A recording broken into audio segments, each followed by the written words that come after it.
అందరికీ నమస్కారం। ఈరోజు మన ఛానల్లో హంపి టూర్ పార్ట్ 5 ఈ పార్ట్ 5లో ఉగ్ర నరసింహస్వామిని అలాగే బదవేలింగాన్ని చూసేద్దాము। ఈ రెండు కూడా హంపికి ఐకాన్స్ అన్నమాట। ఈ రెండు ఒకే చోట ఉంటాయి। విరూపాక్ష టెంపుల్ నుంచి వచ్చే దారిలోనే ఇవి ఉంటాయి, అంటే మెయిన్ రోడ్ పక్కనే ఉంటాయి అన్నమాట।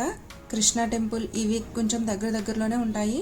ముందుగా మనం వినాయక మండపాన్ని చూసాం కదా, కడలేకలు వినాయకుడిని।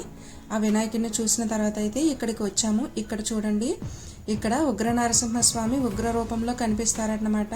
కొంతమంది అయితే ఇది యోగ నరసింహస్వామి అని పిలుస్తారు। ఈ విగ్రహం ఏకశిలతో చెక్కబడిన 22 అడుగులు ఎత్తుగల నరసింహస్వామి విగ్రహం అన్నమాట।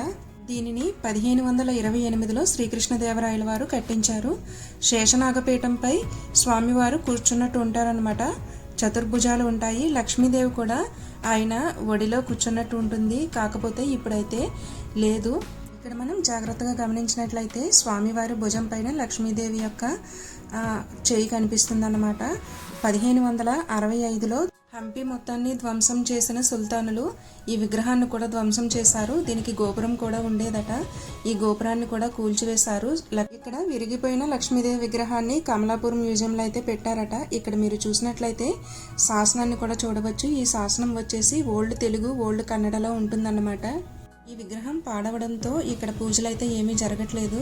ఇప్పుడైతే బదవేలింగాన్ని చూద్దాము। ఈ పదవి అంటే కన్నడ పదం, దీనిని తెలుగులో పేద మహిళ అని అర్థం అన్నమాట। ఈ లింగాన్ని ఒక పేద మహిళ విరాళాలు సేకరించి కట్టించిందట। ఈ లింగం 10 అడుగుల ఎత్తు ఉన్న ఏకశిల లింగం అన్నమాట। ఈ గుడికి కూడా పైకప్పు ఉండేది, సుల్తానుల దాడిలో ఆ పైకప్పు అయితే పడవైంది, కానీ లింగాన్ని అయితే వాళ్ళు ఏమీ చేయలేకపోయారు।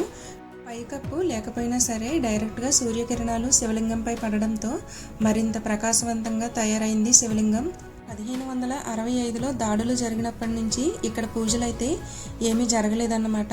కానీ 1980లో కేఎన్ కృష్ణభట్ అనే ఆయన డైలీ ఇక్కడికి వచ్చి పూజలు చేసేవారట। ఇక్కడైతే పైకప్పు లేకపోవడంతో అంటే పాక్షికంగా ధ్వంసమైంది కదా, సో దానికోసం విశేష పూజలు అయితే ఏమీ జరగవట।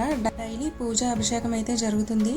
మీరు ఇక్కడ శివలింగాన్ని జాగ్రత్తగా గమనించినట్లయితే శివలింగం పైన 3 కన్నులు కనిపిస్తాయి అన్నమాట। చూసారు కదా ఫ్రెండ్స్ ఈరోజు ఈ వీడియో। నెక్స్ట్ వీడియోలో హంపిలోని మరొక టూరిస్ట్ ప్లేస్ని అయితే చూసేద్దాము। నా వీడియో కనుక నచ్చినట్లయితే లైక్ చేయడం మాత్రం మర్చిపోవద్దు। Thank you for watching friends.